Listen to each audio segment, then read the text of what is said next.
ओम अज्ञानतिमिरान्धस्य ज्ञानाञ्जनशलाकया सत्सुरोन्मिलितं येन तस्मै श्रीगुरुवे नमः। नमो ओं विष्णुपादाय कृष्णप्रेष्ठाय भूतले श्रीमदे भक्तिवेदान्तस्वामीति नामिने। नमस्ते सारस्वती देवे गौरवाणी प्रचारिणे निर्विशेष शून्यवादी पाश्चात्यदेशतारिणे। जय श्री कृष्ण चैतन्य प्रभु नित्यानंद श्री अद्वैत गदाधर श्रीवासदि गौर भक्त वृंद। हरे कृष्णा कृष्णा कृष्णा हरे हरे, हरे राम राम राम हरे हरे। हरे कृष्णा। பக்தர் எல்லாருக்கும் இனிமையான மாலை வணக்கம். இன்றைய பாகவத சத்சங்க வகுப்புல கலந்துருக்கிற எல்லா பக்தர்களுக்கும் என்னுடைய பணிவான நமஸ்காரம். ஸ்ரீமத் பாகவதம் முதலாவது ஸ்கந்தம் முதலாவது அத்தியாயம். இந்த அத்தியாயத்துடைய தலைப்பு முனிவர்களின் கேள்விகள். இன்னைக்கு படிக்கிற ஸ்லோகம் 9 மற்றும் 10. தத்ர தத்யாஜயா யுஷ்மான் பவதாயத் வினிஷ்சிதம் பும்சாமேகாந்ததஸ்ரேயத் தன்ன சம்சிதமர்ஹசி. ஓ நீண்ட ஆயுள் படைத்தவரே, எது பொதுமக்களுக்கு பூர்ணமானதாகவும் முடிவான நன்மையுடையதாகவும் இருக்கும் என்பதை சுலபமாக புரிந்து கொள்ளக்கூடிய வகையில் தயவு செய்து எங்களுக்கு விளக்கி அருளும்படி வேண்டுகிறோம். பிராயேனால் பிராயுசா சப்யா கலோ அஸ்மின் யுகே ஜனா மந்தாசு மந்த மதையோ மந்த பாக்கியாகி உபத்ருதா. ஓ கற்றறிந்தவரே, இரும்பு யுகமான இந்த கலியுகத்தில் மக்கள் பெரும்பாலும் அல்ப ஆயுசுடையவர்களாகவும் சண்டை பிரியர்களாகவும் மந்த புத்தி படைத்தவர்களாகவும் அதிர்ஷ்டமற்றவர்களாகவும் அனைத்திற்கும் மேலாக எப்போதும் அமைதியற்றவர்களாகவும் உள்ளனர். சரி, ரொம்ப முக்கியமான ஸ்லோகம் இது. நைமிஷாரண்யத்தில், அதாவது கலியுகம் தொடங்கிடுச்சு. கலியுகம் தொடங்கின அந்த சமயத்தில் நைமிஷாரண்யத்தில் சௌனகாதி முனிவர்கள்,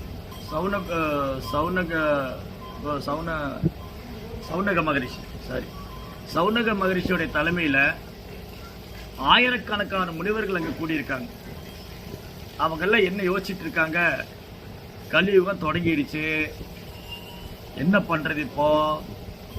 கலியுக மக்களுடைய நிலைமை, கலியுக மக்களின் நிலைமையை நினைத்து இவங்க ரொம்ப வருத்தப்படுறாங்க. இது ஒரு வைஷ்ணவருக்கான தெய்வீகமான குணம். வைஷ்ணவா கிருபாம்புருதி பரதுக்க துக்கி. ஒரு வைஷ்ணவர் என்ன ஆகுறாரு? அடுத்தவங்க கஷ்டப்படுறத பார்த்து அவர் கஷ்டப்படுறாரு, அடுத்தவங்க துன்பப்படுறத பார்த்து அவர் துன்பப்படுறார். பொதுவாக இந்த ஜட உலகத்தில் என்ன பண்ணுவாங்க? யாராவது கஷ்டப்பட்டா அவன் தலை எழுத்து அப்படின்னு நினச்சிக்குவாங்க. யாருமே வருத்தப்படுறோம். யாராவது இங்கே கஷ்டப்பட்டா யாருமே வருத்தப்பட தயாராக இல்லை. இன்றைக்கும் அரசாங்கம் மாறிக்கிட்டே தான் இருக்கு, அரசியல் தலைவர்களும் மாறிக்கிட்டே தான் இருக்காங்க. ஆனால் இந்த ஜட உலகத்தில் மக்கள் கஷ்டப்பட்டுக்கிட்டே தான் இருக்காங்க. இதை பற்றி யாருக்குமே கவலை கிடையாது. ஆனால் உண்மையான சாதுக்கள், பாகவதர்கள், வைஷ்ணவர்கள், ரிஷிகள், முனிவர்கள், இந்த மாதிரி உள்ளவங்க எப்போவுமே யாராவது கஷ்டப்படுறத பார்த்தா அவங்க ரொம்ப வேதனைப்படுவாங்க. அடடா, இந்த ஜீவாத்மா அப்படி கஷ்டப்படுறாரு. இந்த கஷ்டங்கிறது என்னது? கஷ்டப்படுறதுன்னா இங்கே பொதுவாகவே இந்த ஜட உலகத்தில் பொதுவாகவே கஷ்டப்படுறதுன்னா என்ன நினச்சிக்கிறாங்க? என் பையனுக்கு வேலை கிடைக்கல, அவனால் வெளிநாட்டுக்கு போக முடியல, என் பொண்ணுக்கு குறித்த நேரத்தில் கல்யாணம் நடக்க மாட்டேங்குது, அந்த நில விவகாரம் ரொம்ப நாளாக தீர மாட்டேங்குது, நானும் வீடு கட்டணும்னு பார்க்குறேன், வீடு கட்ட முடியல. இதெல்லாம் தான் கஷ்டம் நினச்சிக்கிட்டு இருக்காங்க. ஆனால் இதெல்லாம் உண்மையான கஷ்டம் அல்ல. இன்னைக்கு வேலை இல்லாமல் இருக்கலாம், நாளைக்கு வேலை கிடைச்சிடலாம். இன்னைக்கு கல்யாணம் ஆகாமல் இருக்கலாம், நாளைக்கு கல்யாணம் ஆயிடலாம். இன்னைக்கு இடம் வழக்கில் இருக்கலாம், நாளைக்கு அது தீர்ப்பு வந்துடலாம்.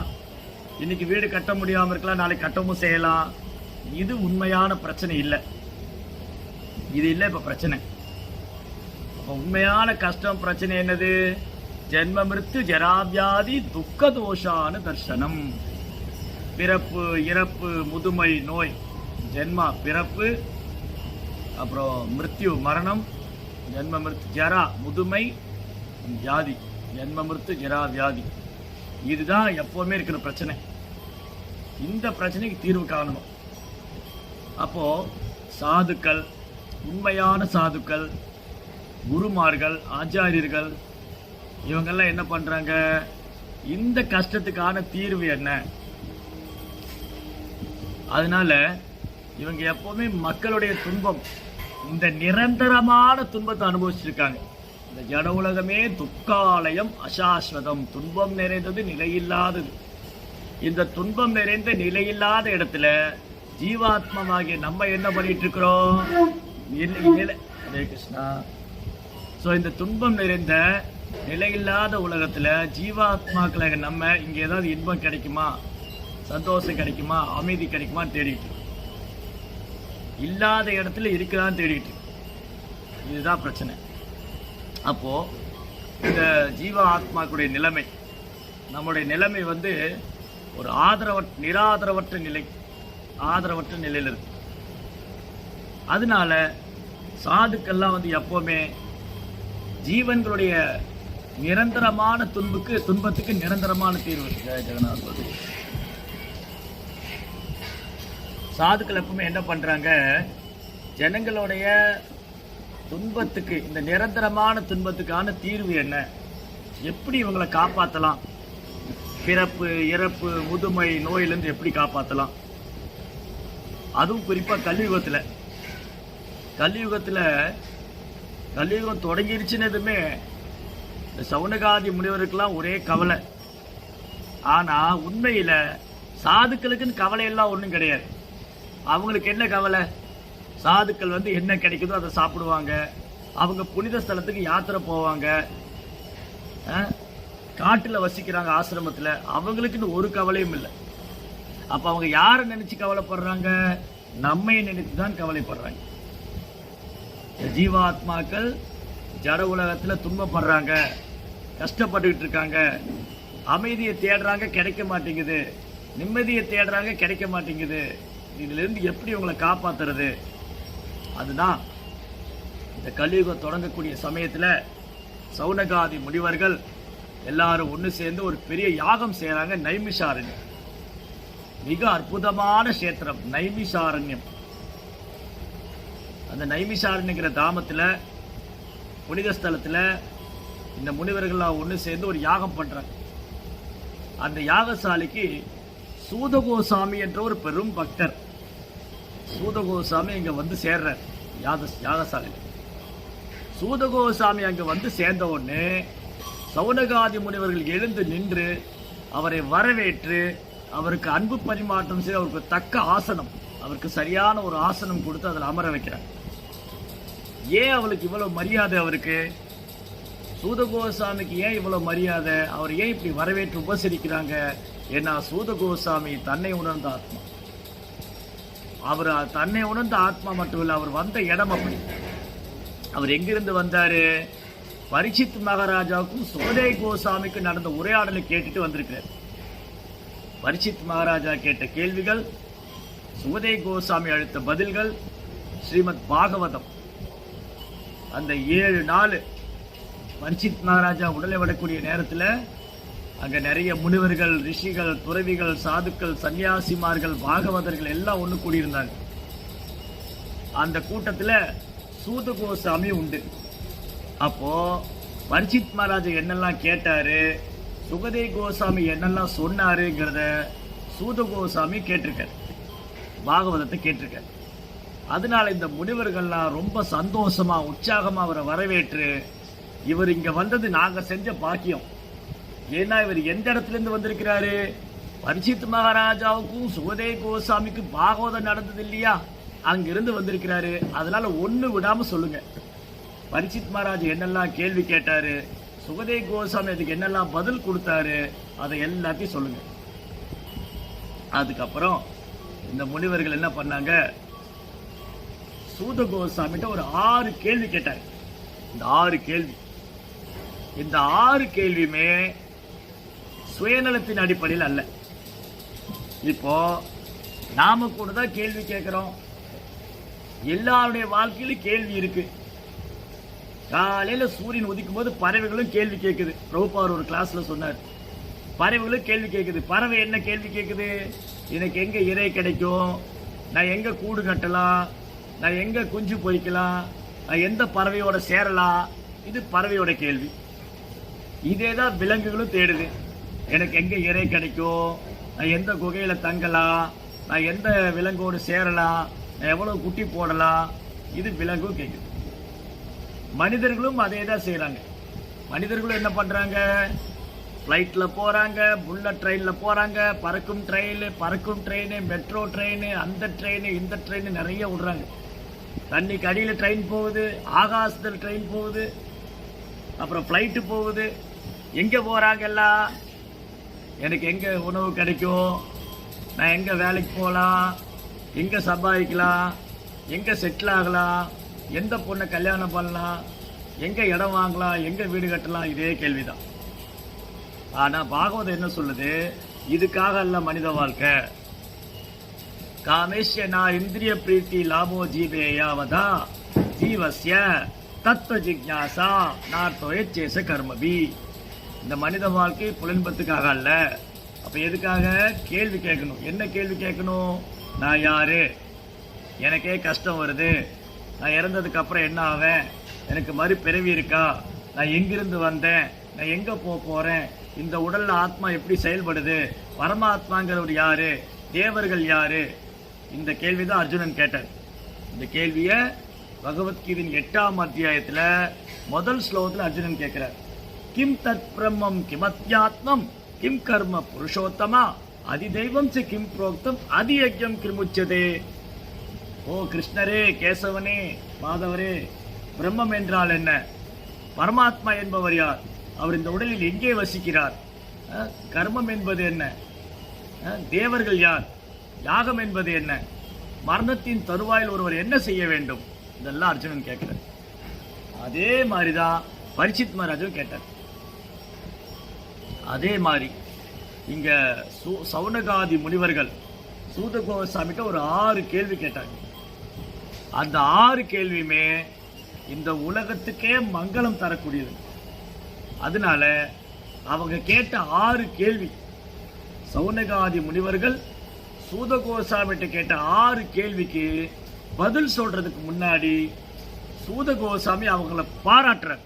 அந்த கேள்வி கேட்டவங்க சௌனகாதி முனிவர்களை பாராட்டுறார். முனைய சாது பிரஷ்டோகம் பகவதி லோகமங்கலம் யத்கிருத கிருஷ்ண சம்பர்ஷ்ணோ ஏ ஆத்மா சுப்ரசீததி. ஓ முனிவர்களே, சாதுக்களே, முனைய சாது பிரஷ்டோகம், உங்க கேள்வி இருக்கு இல்லையா, நீங்க கேட்ட கேள்வி, நீங்க ஒரு 6 கேள்வி கிட்ட கேட்டிருக்கீங்க இல்லையா, இது உலகத்துக்கே மங்களம் தரக்கூடியது. இந்த 6 கேள்வியும் உலகத்துக்கே மங்களம் தரக்கூடியது. நம்ம கேட்கிற கேள்வி எல்லாம் நமக்கே நன்மை கிடையாது. நம்ம கேட்கிற கேள்வி பூரா எல்லாம் புலன்பு சார்ந்தது, உடல் சார்ந்தது. ஆனா இந்த முனிவர்கள் காட்ட கேள்வி யாரை சார்ந்திருக்கு? எத்கிருத கிருஷ்ண சம்பர்ஷ்ணோ, பகவான் கிருஷ்ணரோடு சம்பந்தப்பட்டிருக்கு. இந்த முனிவர்கள் கேட்ட 6 கேள்வியும் பகவான் கிருஷ்ணரோடு சம்பந்தப்பட்டிருக்கிறதுனால இதுதான் ஆன்மாவுக்கு பூர்ணமான சந்தோஷம் தரக்கூடியது. எத்கிருத கிருஷ்ண சம்பர்ஷ்ணோ ஏ ஆத்மா சுப்ரசீததி.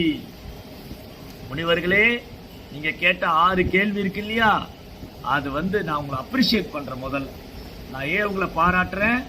இந்த 6 கேள்வியும் நீங்க கேட்ட கேள்வி எல்லாம் இந்த உலகத்துக்கே மங்களம் தரக்கூடியது. ஏன் இந்த உலகத்துக்கே மங்களம் தரக்கூடியது? அவை அனைத்தும் பகவான் ஸ்ரீ கிருஷ்ணரோடு சம்பந்தப்பட்டிருக்கிறது அப்படின்னு அவங்களை குளோரிஃபை பண்ணி அவங்கள புகழ்ந்து பாராட்டிட்டு அதுக்கப்புறம் ஒரு கேள்விக்கா பதில் சொல்றேன். அதுதான் இந்த அத்தியாயம். முனிவர்களுடைய கேள்வி, அதை தொடர்ந்து சூத கோசாமியுடைய பதில். முனிவர்கள் என்னெல்லாம் கேள்வி கேட்டாங்க, சூத கோசாமி என்னெல்லாம் பதில் சொன்னாங்க, அதுதான் இந்த அத்தியாயம். அடுத்த அத்தியாயம், இந்த முதல் அத்தியாயமும் 2ஆம் அத்தியாயமும் முனிவர்கள் என்னெல்லாம் கேள்வி கேட்டாங்களோ அந்த 6 கேள்விக்கு ஒன்றன் பின் ஒன்றாக சுகதேவ் கோசாமி பதில் அளிக்கிறார்.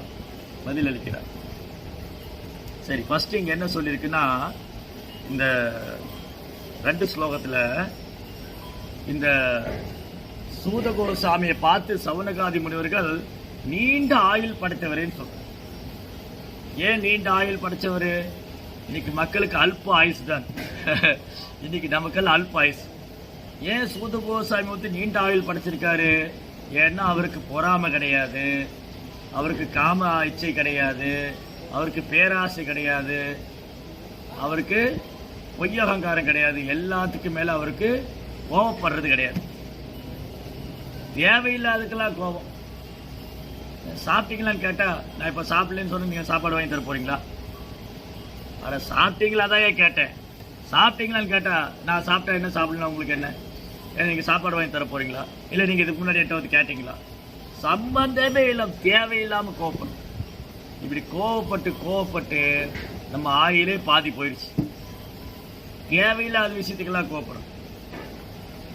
தேவையே இல்லாத விஷயத்துக்கு கோவப்பட்டதுனால என்ன ஆயிடுச்சு? நம்ம ஆயில்ல பாதி போச்சு. ததா ரஜஸ்தாமோ பாவா காமலோபா சேத்தையே அனாவிருத்தம் சிதம் சாத்தே பிரசீததி. இன்னைக்கு ஏன் மக்களுடைய ஆயுள் குறையுது? ரஜஸ்தமஸ், ரஜோகுணம் தமோகுணம் மேலோங்கி இருக்கிறதுனால நமக்கு ஆயுள் குறையுது. ஆனா சவுனகாதி முனிவர்கள், சூத கோசாமி இந்த மாதிரி சாதுக்கள்லாம் வந்து சாத்விகமான குணத்தில் நிலை பெற்று இருப்பதாலும் ஆன்மீக விஷயங்களை பயிற்சி செய்வதாலும் அவங்க ஆயுள் ஆரோக்கியம் நீண்ட ஆயுள் ஆரோக்கியம். எல்லாரும் இதைத்தான் விரும்புறாங்க. நீண்ட நாள் வாழணும், ஆரோக்கியமா இருக்கணும். ஆனா பண்றது பூரா அதுக்கு நேர்மாறா அதுக்கு நேர்மாறு. ஆனா ஆசை மட்டும் இருக்கு. எல்லாருக்கும் ஆசை நோய் நொடி இல்லாம வாழணும், நீண்ட காலம் வாழணும், ஆரோக்கியமா இருக்கணும். ஆனா பண்றது பூரா அதுக்கு நேர்மாறு. அதனால இங்க சூத கோசாமி ஏன் நீண்ட ஆயுள் படைச்சவரு? அவர் எப்பவுமே சாத்விகமான குணத்துக்கு, தேவையே இல்லாம தேவையில்லாதுக்கெல்லாம் கோபப்படுறது. கோபமே பட மாட்டேன். சாதுக்களுக்கு வந்து கோபப்பட வேண்டிய அவசியம். நான் ஏன் கோபப்படணும்? இப்போ என்னை பார்த்து ஒருத்தர் கழுதையே திட்டார். நான் கழுதையா? அப்ப நீ நாய். அப்ப என்ன இதெல்லாம் பேசக்கூடாது. உன்னை ஒருத்தர் கழுதையே திட்டினாரா, நான் ஏன் காதுல வாங்கிக்கணும்? ஓ, நீ என்ன கழுதைங்கிறியா நீ அப்படின்னா நான் ரியாக்ட் பண்ணா நான் கழுதைன்னு ஒத்துட்டேன்னு அர்த்தம். நான் கழுதைன்னு ஒத்துட்டேன் இல்லையா? என்னை யாராவது போகும்போது அங்க பாருங்க அந்த கழுதை போகுது, நான் திரும்பி பார்த்தா என்ன அர்த்தம்? நான் கழுதைன்னு ஒத்துட்டேன்னு அர்த்தம். நான் திரும்பி பார்க்காம போயிட்டே இருந்தா நானே இந்த உடல் எல்லாம் ஆத்மா. அவன் என்ன கழுதைன்னு சொன்ன என்ன, ஒட்டகம்னு சொன்ன என்ன, நாயின்னு சொன்ன. அப்ப ரியாக்ட் பண்ண என்ன இது? நான் ஒத்துக்கிறேன். பாத்தியா, நீ எப்படி என்ன கழுதைன்னு சொல்லலாம்? நான் ஏன் ரியாக்ட் பண்ணணும்? நான் திரும்ப எதிர்வினை ஆற்ற வேண்டிய அவசியமே இல்லை. ஏன்னா நான் கழுதையே கிடையாது. முதலாவது நான் இந்த உடம்பே கிடையாது. ஹரே கிருஷ்ணா. ஆனந்தி மாதாஜி, நீங்க அன்மியூட்ல இருக்கீங்க. நானே மியூட் பண்ணலாமே. சரி, அப்போ நான் ஏன் வந்து எதிர்வினை ஆற்றணும்? நானே இந்த உடம்பு கிடையாது, ஆத்மா. அப்ப இன்னைக்கு என்னை என்ன சொன்னா என்ன, என்னை போட்டுனா என்ன, தூட்டுனா என்ன? அப்ப எந்த மாதிரி பக்தர் கிருஷ்ணருக்கு பிரியமானவர்? சமச்சத்ருச்ச மித்ரேச்ச ததா மானாபமானயோ சீதோஷ்ண சுகதுக்கேஷு சமசங்க விவர்ஜிதா துல்லிய நிந்தா ஸ்துதிர்மௌனி சந்துஷ்டோ ஏன கேனச்சித் அனிகேன ஸ்திரமதிர் யோமத் பக்த சமே பிரிய. அந்த பக்தனுக்கு, தன்னை உணர்ந்த ஆத்மாவுக்கு நண்பன் எதிரிலாம் கிடையாது. ரெண்டும் ஒண்ணுதான். யாரையும் நண்பனா பாக்குறது இல்லை, யாரையும் எதிரியாவும் பாக்குறது இல்லை. சமச்சத்ருச்ச, ரெண்டு பேர்ட்டும் ஈக்குவலா நடந்தது. சமச்சத்ருச்ச மித்ரேச்ச ததா மானாபமானையோ, மான அவமானம்லாம் கிடையாது. ஒரு பக்தனுக்கு மானம் கிடையாது, அவமானம் கிடையாது. சீதோஷ்ண சுகதுக்கேஷு, சீதோஷத்தினால் அவர்களுடைய சுக துக்கத்தை பொறுத்துக்கிறார். பாருங்க, இன்னைக்கு 5 மணி வரைக்கும் வெயில் அடிச்சது, அப்புறம் பார்த்தா திடீர்னு மழை பெஞ்சது. அப்போ இதெல்லாம் மாறி மாறி வரும். வெயில் கொடுமையா இருந்து திடீர்னு பார்த்தா மழை பெஞ்சது. சீதோஷ்ண சுகதுக்கேஷு. அந்த மாதிரி வாழ்க்கையில இரட்டிப்பு தன்மைகள் மாறி மாறி வரும். எப்ப இந்த உடல் எடுத்துக்கிட்டோமோ அப்ப இதெல்லாம் சந்திக்கணும். இன்பம், துன்பம், விருப்பு, வெறுப்பு, மான, அவமானம், வெற்றி, தோல்வி, லாப நஷ்டம், புகழ்ச்சி இகழ்ச்சி எல்லாத்தையும் பொறுத்துக்கும். சீதோஷ்ண சுகத்துக்கு சமசங்க விவர்ஜிதா, பக்தர் அல்லாத சங்கத்திலிருந்து விலகி இருக்கு. துல்லிய நிந்தா ஸ்துதிர் மௌனி, என் முன்னாடி வந்து யாரா என்ன புகழ்றாங்க, அஜிஜிஜோ பிரபு பிரபு உங்களை மாதிரி எல்லாம் பேச முடியாது, உங்களை மாதிரி சமைக்க முடியாது, உங்களை மாதிரி பாட முடியாது, உங்களை மாதிரி எல்லாம் சொன்னா மௌனமா இருக்கு. அப்படியே அனுபவிக்க கூடாது. ஓ வெரி நைஸ் வெரி நைஸ், இப்பதான் என்ன புரிஞ்சுக்கிட்டீங்க நீங்க. நோ, இதெல்லாம் என்ன, இந்த புகழ்ச்சி வந்து என்னுடைய கர்வத்தை அதிகரிக்கும், எனக்கு தலைக்கணத்தை அதிகரிக்கும். அதனால எல்லா புகழும் குருவின் கௌரவங்கள், ஹரி குரு வைஷ்ணவர். ஏன்னா நான் வெறும் கருவி தான். கிருஷ்ணா அந்த சக்தி கொடுக்கல, நாங்கள் எப்படி பண்ண முடியும்? கிருஷ்ணா வந்து எனக்கு அந்த அனுகிரகம் பண்ணலைன்னா, கிருஷ்ணா வந்து எனக்கு அனுகிரகம் பண்ணலைன்னா என்னால் எப்படி நல்லா சமைக்க முடியும்? கிருஷ்ணா எனக்கு அனுகிரகம் பண்ணலைன்னா என்னால் எப்படி நல்லா பாட முடியும்? திடீர்னு கிருஷ்ணா வந்து தொண்டையை வந்து சோக் பண்ணிட்டார், இல்லை தொண்டை வந்து கட்டி போச்சு, அப்போ பாட முடியுமா? அப்போ ஏன் கர்வம் கொள்ளணும்? திடீர்னு பேச முடியாமல் போயிடும், தொண்டை அடைச்சிச்சுன்னா பேச முடியாது. அப்போது இது நம்ம கையில் எதுவுமே இல்லை, எல்லாம் கிருஷ்ணாவுடைய கருணை. அப்போ நம்ம பாடுறதோ பேசுகிறதோ சமைக்கிறதோ எல்லாம் பகவானே அனுக்கிரகம், நாம் வெறும் கருவி தான். நிமித்த மாத்திரம் பவசவ்ய சாட்சி, கிருஷ்ணருடைய கையில் வரும் கருவி, அவ்வளோதான். அந்த மாதிரி பக்தர் துல்லிய நிந்தா ஸ்துதிர் மௌனி சந்துஷ்டா, எப்போ திருப்தியோடு இருக்கார், என்ன கிடைச்சாலும் திருப்தியோடு ஏற்றுக்கிறார். ஃபஸ்ட்டு பந்தியில் உட்கார்ந்தவங்களுக்கு மட்டும் எல்லாம் கிடைச்சிது, எனக்கு ஒன்றுமே கிடைக்கல.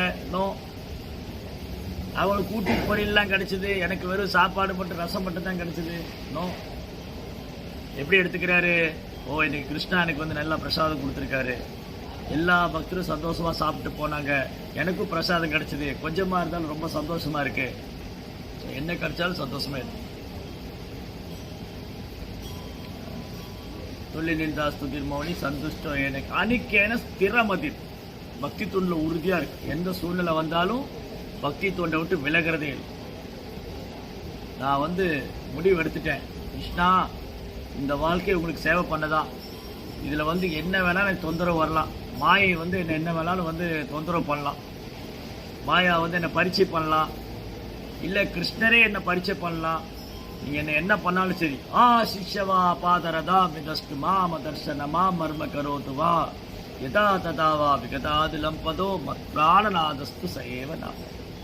கிருஷ்ணா நீங்கள் கண்ணு முன்னாடி வரலைனாலும் சரி, என்ன நோகடிச்சாலும் சரி, என்ன பண்ணாலும் சரி, நீங்கள் தான் என் பகவான். அப்போது நம்ம ஸ்திரமாக இருக்கும்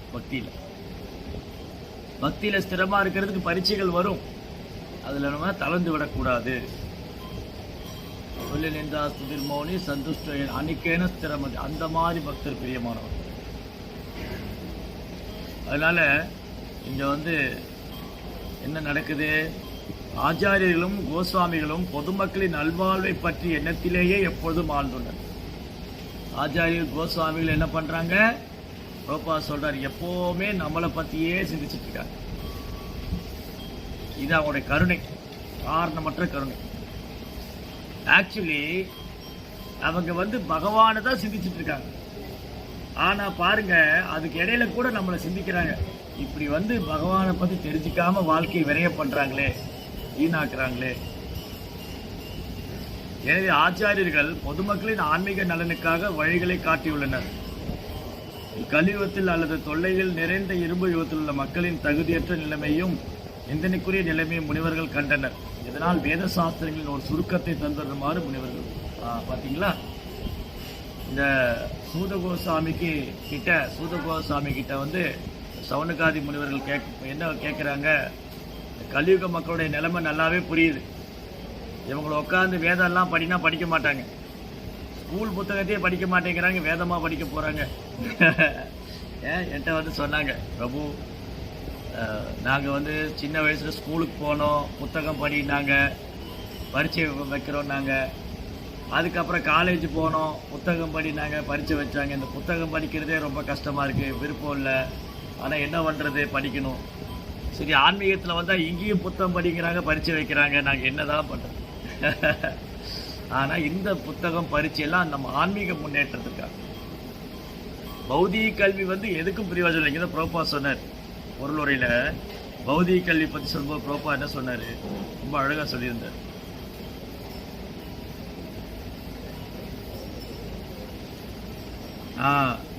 தீமை பயக்கும் கல்வி முறை. கலியுகத்தில் இருக்கிற கல்வி முறை தீமை தான் பயக்குது.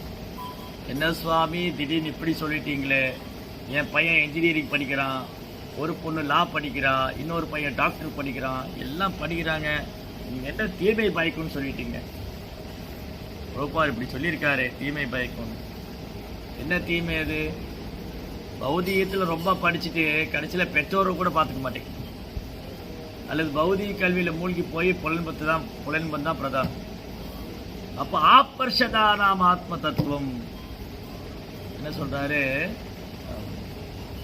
பரிச்சித் மகாராஜ் ரொம்ப கருணைவாய். பரிச்சித் மகாராஜ் கேட்குறாரு, ஓ சுகதே கோசாமி, கிருஷ்ணரை பற்றி கேட்கறது இவ்வளோ விசேஷமானது, பகவானே நாம ரூப குணாதிசயங்களை கேட்பதாலே ஒருத்தர் பிறப்பிறப்புலேருந்து விடுபட்டுடலாம். ஜென்ம கர்ம சமே திவ்யம் ஏவம் யோ வேதி தத்துவதக தியக்த்வா தேகம் புனர்ஜன்ம நைதி மாமேதி சொல். ஸோ பகவானை பற்றி கேட்கறதுனால ஒருத்தர் பிறப்பிறப்புலேருந்தே விடுபட்டலான்னா ஏன் மக்கள் ஆர்வம் காமிக்க மாட்டேங்கிறாங்க? ஏன் கிருஷ்ணரை பற்றி கேட்க வர மாட்டேங்கிறாங்க? 1000 விஷயங்களை கேட்குறாங்க. இப்போ சுகதே கோஸ்வாமி சொல்றாரு, ஸ்ரோத்ரு நிஞ்சாந்திரி ராஜேந்திரா நினாம் சந்தி சகசரஷு. 1000 விஷயம் வச்சிருக்காங்க. இந்த நடிகை என்னானா, அந்த நடிகை என்னானா, இந்த நடிகர் என்னானாரு, அவர் அரசியல் கட்சி தொடங்கிட்டாரு, ஜெயிப்பாரா ஜெயிக்க மாட்டாரா, அந்த சினிமா நடிகை யாரை கல்யாணம் பண்ண போறாங்க, இந்த அரசியல் தலைவர் என்ன ஆக போறாங்க, யார் ஆட்சியை பிடிக்க போறாங்க, இந்த மாதிரி 1000 கேள்வி வச்சுருக்காங்க. காவேரி நாடகத்தில் வரவ என்ன ஆவா, அவங்க மாமியார் அவளை என்ன கொடுமை பண்ணா, இதெல்லாம் பேசுது. So many things. சோத்திரம் நிஞ்சாந்தி ராஜேந்திரா, ஓ ராஜாக்களில் இந்திரனை போன்றவனை பரீட்சித்து, சோத்திரம் நிஞ்சாந்தி ராஜேந்திரா நினாம் சந்தி சகசிரஷு. 1000 விஷயங்களை பற்றி பேசுகிறாங்க, கேட்குறாங்க. ஏன் கிருஷ்ணரை பற்றி பேச மாட்டேங்கிறாங்க, கேட்க மாட்டேங்கிறாங்க? ஆபர்ஷதானாம் ஆத்ம தத்துவம். நான் இந்த உடல் எல்லாம் ஆத்மாங்கிறதை மறந்துட்டு கிரகேஷு கிரகமேதினா, இந்த உலக வாழ்க்கையில் புலன்பமான குடும்ப வாழ்க்கையில் கிரகஸ்த ஆசிரமம் அந்த வாழ்க்கையை பயன்படுத்திக்காம வீட்டில் விலங்கு மாதிரி வாழும். கிரகத்தில், கிரகம்னா வீடு, ஆசிரமம் கிரகஸ்த ஆசிரமம். கிரகம்னா வீடு, ஆசிரமம்னா ஆன்மீக விஷயம் பயிற்சி பண்ணும். அப்போ இல்லறம், இல்லறம்னா வீட்டில் ஆன்மீக விஷயங்களை பயிற்சி பண்ணும். ஆனால் மக்கள் என்ன பண்ணுறாங்க இன்னைக்கு? கிரகேஷு கிரகமேதினா, இல்லறத்தில் வீட்டில் என்ன, இல்லத்தில் எப்படி வாழ்கிறாங்க? வீட்டு விலங்கு மாதிரி. இந்த சில நேரங்களில் வீட்டில் விலங்குலாம் இருக்கு இல்லையா, நாய் பூனை, அந்த மாதிரி ஆயிடுச்சு. காரணம் என்னது? ஆபர்ஷதானாம் ஆத்ம தத்துவம். நான் இந்த உடல் எல்லாம் ஆத்மாங்கிறதே மறந்து போயிட்டேன். இது எதனால? பிராயேனா பாயே அல்பாயுஷே ஜனா. அடுத்த ஸ்லோகம். பிராயேனா அல்பாயுஷே ஸ்லப்யா கலோ அஸ்மின் யுகே ஜனா மந்தாசு மந்த மதையோ மந்த பாக்கியாயுபாத்ரதா. கலியுக மக்கள் இப்படி ஆகிட்டு இருக்காங்களே, என்ன பண்ணுறாங்க? சௌனகாதி முனிவர்கள் பார்த்துட்டு சொல்கிறாங்க சூத கோஸ்வாமிகிட்ட, ஓ கற்றறிந்தவரே, இரும்பு யுகமான இந்த கலியுகம். ஆக்சுவலி கலியுகம் வந்து இரும்பு யுகம். 4 யுகம் இருக்கு இல்லையா, சத்திய திரேதா துவாபர கலி. சத்தியுகம் வந்து தங்க யுகம், கோல்டன் ஏஜ், பொற்காலம். சத்தியுகம் வந்து கோல்டன் ஏஜ். திரேதா யுகம் வந்து சில்வர் ஏஜ், வெள்ளிக்காலம். துவாபர யுகம் வந்து வெங்கலம். கலியுகம் வந்து இரும்பு. இந்த 4 உலோகத்தில் இரும்பு ரொம்ப கீழலையானது. தங்கம் எங்க, வெள்ளி எங்க, வெங்கலம் எங்க? ஸோ தங்கம் first quality, gold. Then second கோல்டுக்கு அடுத்தது சில்வர், வெள்ளி. அதுக்கு அடுத்தது வெங்கலம் இல்லையா? ஸ்போர்ட்ஸில் கூட பாருங்க, ஃபர்ஸ்ட் கோல்டு மெடல், அப்புறம் சில்வர் மெடல், அதுக்கப்புறம் இந்த வெங்கல மெடல். தங்க பதக்கம், வெள்ளி பதக்கம், அப்புறம் வெங்கல பதக்கம். ஆனால் இரும்பு, இந்த 4 உலோகத்தில் இரும்பு ரொம்ப கீழலையானது. ஆனால் கலியுகம் என்ன ஆயிடுச்சு? ஆக்சுவலி வந்து கலியுகம் இரும்பு காலம். இப்போ அதுவும் போய் பிளாஸ்டிக் காலம் ஆயிடுச்சு. கலியுகம் வந்து பிளாஸ்டிக் காலம். ஒரு காலத்தில் எல்லாம் இரும்பு பயன்படுத்தினாங்க. எனக்கு நல்ல ஞாபகம் இருக்குது. சின்ன வயசில் தண்ணி பிடிக்கிற பைப்பில் இரும்பு பைப் போட்டுருப்பான். ஜிஐ பைப், இரும்பு பைப் போட்டுருப்போம். தண்ணி பிடிக்கிற பைப்பு, அப்புறம் வீட்டில் உள்ள சாதனங்கள்லாம் இரும்பில் இருந்து. இப்போ பாருங்க கலியுகத்தில் எல்லாம் பிளாஸ்டிக் ஆயிடுச்சு. பிளாஸ்டிக். அதனால கலியுகம் இரும்புக்கு கீழே போய் பிளாஸ்டிக் யுகம் ஆயிடுச்சு. பட் எனிவே இங்கே கலியுகத்தை வந்து இரும்பு யுகம்னு சொல்லி, இரும்பு யுகம். இந்த இரும்பு யுகமான கலியுகத்தில் மக்கள் பெரும்பாலும் அல்ப ஆயுஸ். அல்ப ஆயுஸ். அல்ப ஆயுஸ் என்னது? கலியுகத்தில் 100 வயசு வாழ்றதே அல்ப ஆயுஸ் தான். இந்த 4 யுகத்தோடு ஒப்பிடும்போது 100 வயசு அல்ப ஆயுசு. ஆனால் அந்த 100 வயசு கூட வாழ முடியல, 50-60லேயே போயிடலாம். 35, 45, 50, 60, 70 தாண்டிட்டா பெரிய சாதனை தான். 70 தாண்டிட்டா பெரிய சாதனை. அப்போ அல்ப ஆயுசு. ஏன் அல்ப ஆயுசு? ப்ரோப்பா காரணம் சொல்கிறார். ஏன் கலியுக மக்களுடைய காலம் குறுங்கிடுச்சு? மனிதன் குறுகிய காலம் மட்டுமே வாழ்வான் என்பதை அறிந்தனர். ஏன் கலியுகத்தில் ஆயுள் குறைஞ்சது? உணவு பற்றாக்குறை காரணம் கிடையாது. ஒழுக்கமற்ற பழக்க வழக்கங்கள். ஒழுக்கமற்ற பழக்க வழக்கங்கள் என்னது? கண்டதையும் சாப்பிட்றது, கண்ட நேரத்தில் தூங்குறது, கண்டதையும் பார்க்கறது, கண்டதையும் கேட்கறது, இப்படி எல்லாம் மோசமாக. கலியுகனாலே தலை குப்புற நடக்கிறது தான். கலியுகனாலே என்னது? தலை குப்புற நடக்கிறது. இயல்பான வாழ்க்கை இல்லை. கலியுக மக்களுடைய வாழ்க்கை இயல்பானது இல்லை. என்னென்ன பண்றாங்க? எல்லாரும் இந்த மாதிரி செய்யறாங்க. அதிகமாக உண்பது, அதிகமான புலனின்பம், அதிகமாக பிற தயவை நம்பி இருக்கிறது. இந்த கம்பெனியில் வேலைக்கு போகலாமா, அங்கே வேலைக்கு போகலாமா, அடுத்தவங்களே நம்பி இருக்கிறது. அப்புறம் செயற்கையான வாழ்க்கை. நீங்கள் என்ன வேடிக்கைன்னா, கலியுகத்தில் நாங்கள்லாம் சின்ன பையனாக இருக்கும்போது, நான் 80 கிட், 80ல் பிறந்தது. என்னன்னா, ரோட்டு ஓரமாக மரம் இருக்கு, ரோடு நடுவில் இருக்கும், மரம் 2 சைடு இருக்கு. அது இயற்கையாகவே மழை பெய்யும், மரம் நல்லா இருக்கு. இந்த முட்டாள்கள் என்ன பண்ணுறாங்க? கலியுகத்தில் மரத்தை பூரா வெட்டிட்டு ரோடு அகலப்படுத்திட்டான். 2 பக்கம் பெரிய அகலமான ரோடு. ரோட்டுக்கு நடுவில் செடியை வச்சுட்டு அது லாரியில் போய் தண்ணி விட்டுக்கிட்டு, அதில் போய் லாரியில் போய் தண்ணி விட்டுக்கிட்டு. அப்புறம் என்ன பண்ணுறாங்க?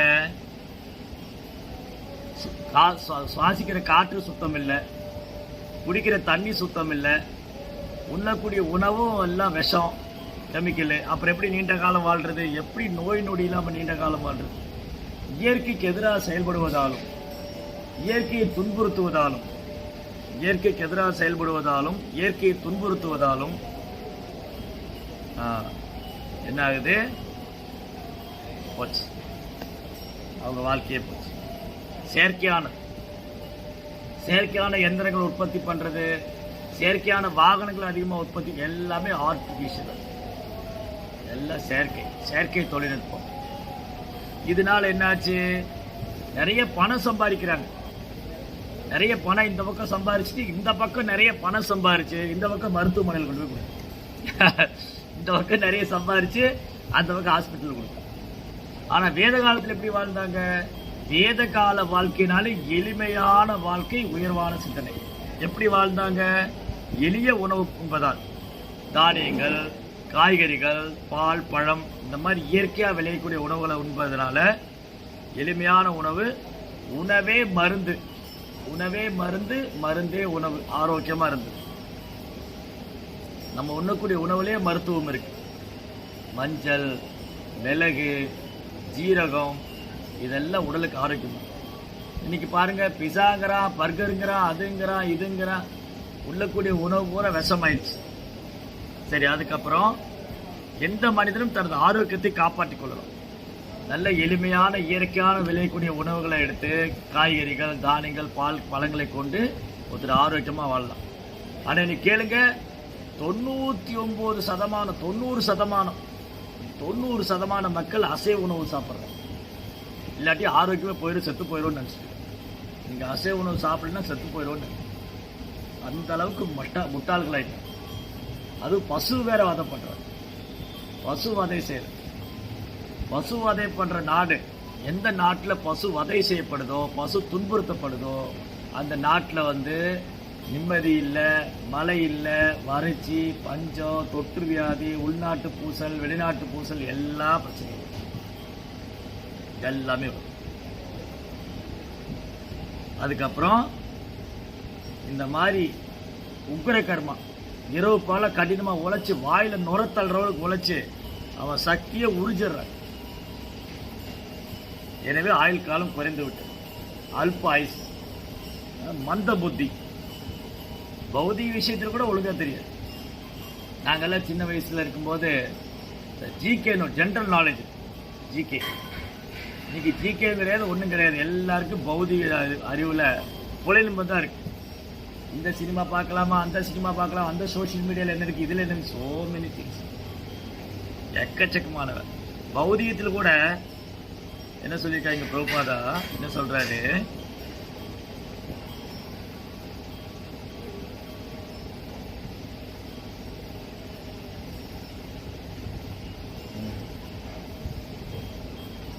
மனித இந்த கலியுகத்தில் மக்கள் பௌதிக விஷயத்தில் மட்டுமல்லாமல் ஆன்மீக தன்னுரை பொறுத்தவரை விஷயத்திலும் மந்தமானவர்களாக இருக்கு.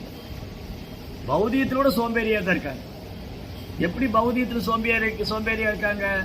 கஷ்டப்படாம சம்பாதிக்கணும், நோகாம சம்பாதிக்கணும், சட்டையில காலர்ல அழுக்காகாம சம்பாதிக்கணும்.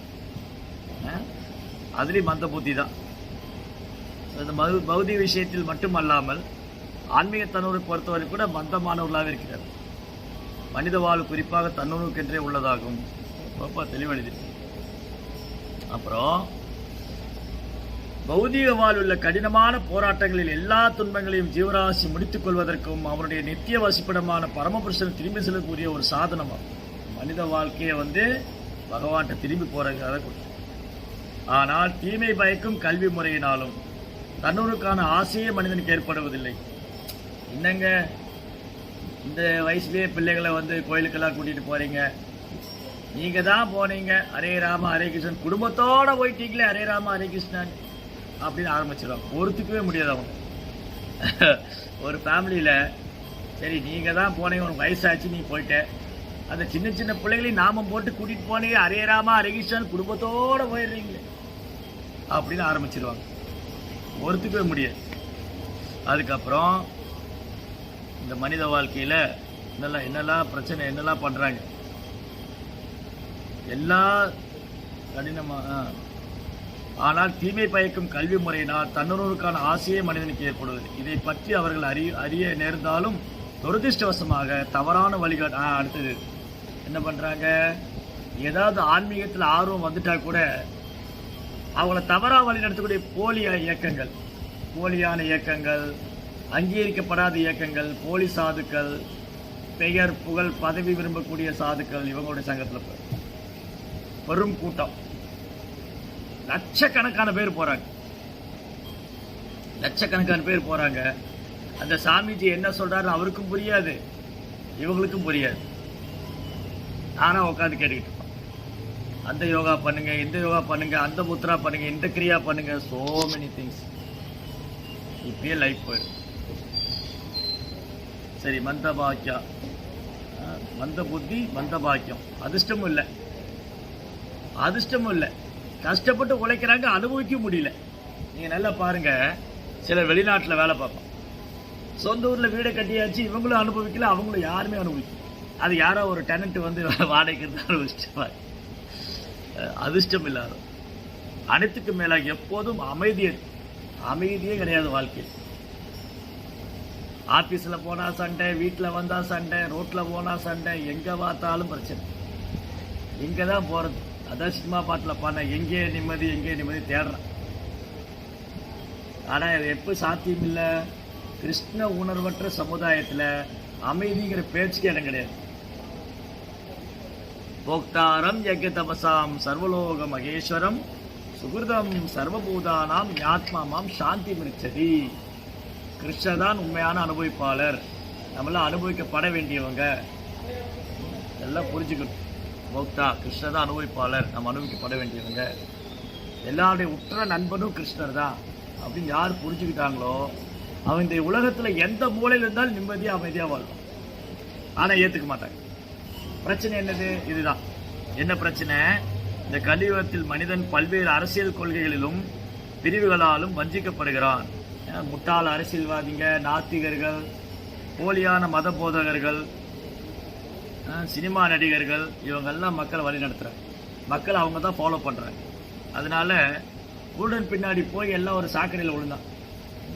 பிரகலாத் மகாராஜ் சொல்ற, நதே விது சுவார்த்த கதிக விஷ்ணு துராசியாகி பகிரத்தமானினா அந்தாதராஜ் உபநீயமானா ஏபிஷு அந்த உருதாமி பத்யா. அந்தானா குருடன். இவனுக்கே கண்ணு தெரியாது. கண்ணு தெரியாத குருடன் பின்னாடி நிறைய குருடன் போல என்ன ஆவான்? எல்லா குருடனும் போய் ஒரு பாலும் குழியில விழுவான். அதுதான் இன்னைக்கு நடக்குது. அதுக்கப்புறம் புலனின்பம், பொழுதுபோக்கு, திரைப்படம், விளையாட்டு, சூதாட்டம், சோ மெனி திங்ஸ் வச்சு பௌதிக நூல் நிலையங்கள், தீய உறவு பழக்க வழக்கங்கள், புகைப்பிடித்தல், மது அருந்துதல், பொய் சொல்றது, சின்ன சின்ன தேவையில்லாத விஷயத்துக்குள்ள பொய் சொல்றது, திருட்டு, பித்தலாட்டம் எல்லாம் பண்றாங்க. இதுக்கெல்லாம் மக்கள் மாட்டிக்கிட்டு இருக்கிறான் கலியுகத்துல. அதான் கலேர் தோஷ நிதிராஜன். கலியுகத்துல குற்றமும் குறையும் சொல்லணும்னா 2 நாள் உட்கார்ந்து பேசலான்னு தீராது. அரசியல்வாதி சினிமா சரியில்லை, சினிமா நடிகர் சரியில்லை, அப்பா சரியில்லை, அம்மா சரியில்லை, ஆசிரியர் சரியில்லை, கோயிலெல்லாம் வியாபாரஸ்தலம் ஆயிடுச்சு, பேசிக்கிட்டே போகலாம். அப்ப என்னது? கலேர் தோஷ நிதிராஜன். ஓ நிதிராஜா, கலியுகம்னாலே குற்றங்களும் குறைகளும் நிறைந்தது. அப்ப என்ன பண்றது? இதுல எப்படி காத்துக்கிறது? கலியினுடைய தாக்கம், கலியுகத்துடைய தாக்கத்திலிருந்து எப்படி நம்மளை காப்பாத்திக்கிறது, பாதுகாத்துக்கிறது? கீர்த்தனாயவ கிருஷ்ணஸ்ய முக்த சங்க பரம்பிரஜே. பகவானி நாம சங்கீர்த்தனம். ஹரே கிருஷ்ணா கிருஷ்ண கிருஷ்ணா ஹரே ஹரே, ஹரே ராம ராம ராம ஹரே ஹரே. இதை பண்றதுனால பிறப்பு இறப்பு சக்கரத்திலிருந்தே விட்டு. இது இல்லாம பேரளவான மத கொள்கைகள், மத கோட்பாடுகள் இதெல்லாம் மக்கள் மத்தியில் பிளவை தான் ஏற்படுச்சு. சண்டை சச்சரவு, அமைதி இல்லை, நிம்மதி இல்லை, எல்லாம் பார்க்கணும். இப்போ கலியுக மக்களுக்கான ஒரே வரப்பிரசாதம் இந்த கிருஷ்ண பக்தி இயக்கம். இதில் கலந்துட்டு இதில் சேர்ந்துட்டு யார் ஒருத்தர் ஹரிநாம ஜபம் பண்ணுறாங்களோ அவங்க ரொம்ப புத்திசாலின்னு சொல்லியிருக்கு சைத்தன்ய அப்படி இயக்கத்தில். கிருஷ்ணவர்ணம் துஷா கிருஷ்ணம் சாங்க உப அங்க அஸ்தரம் யஜ்யம் சங்கீர்த்தன பிராயை. யார் ஒருத்தர் சைத்தன்ய மாப்பிள நாம சங்கீர்த்தனத்தை இயக்கத்தில் கலந்துக்கிறாங்களோ அவங்க இந்த உலகத்திலே அதி புத்திசாலி. அவரை விட புத்திசாலி யாரும் கிடையாது. ரைட்? அதனால் நமக்கு அந்த வாய்ப்பு கிடைச்சிருக்கு. ப்ரோபார் அழகான வாய்ப்பு கொடுத்துருக்காரு. பக்தர் சங்கம் இருக்கு, இஸ்கான் இருக்கு, நமக்கு பாகவதம் இருக்கு, நமக்கு நாமஜபம் இருக்கு. இதெல்லாம் பயன்படுத்திட்டு கலியினுடைய தாக்கத்திலிருந்து நம்மளை காப்பாற்றிக்கலாம். அது மட்டும் போதாது, நிறைய பேரை காப்பாற்ற வேண்டிய பொறுப்பு இருக்கு. நம்ம எல்லாருக்கும் என்ன பொறுப்பு இருக்கு? நானும் கலியுடைய தாக்கத்திலிருந்து விடுபடணும், நிறைய பேரை கலியுகத்துடைய தாக்கத்திலிருந்து காப்பாற்றணும். அவர் தான் அந்த பாரத பூமியில பிறந்த ஒருவருக்குள்ள பொறுப்புன்னு சைத்தன்ய அப்படி சொல்றாரு. हरे कृष्णा। रंद्रा श्रीमद् भागवतम की जय, श्री प्रभुपाद की जय।